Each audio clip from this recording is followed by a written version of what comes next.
আমরা তিন ভাই তিন ভাগে কোরবানি দেই।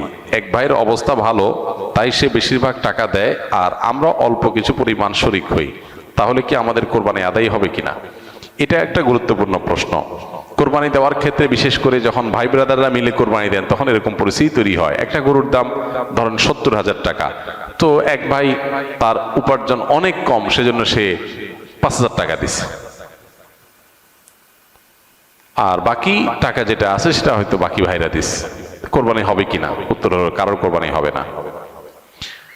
কোরবানিতে যে কোনো একটা পূর্ণ অংশ নিতে হবে। 7 ভাগের একটা পরিপূর্ণ অংশ, 7 ভাগের 1 ভাগ, 7 ভাগের 2 ভাগ, 3 ভাগ, 4 ভাগ, সর্বনিম্ন 1 ভাগ নিতে হবে। ভগ্নাংশ নেওয়া যাবে না, অর্থাৎ 1 ভাগেরও অর্ধেক নেওয়া যাবে না। 2 ভাই মিলে 1 ভাগ নিছে, হবে না, তখন সেটা গোশত খাওয়া হবে। পশু জবাই হয়ে গেছে সহি পদ্ধতিতে, গোশত খাওয়া হবে, কিন্তু কোরবানি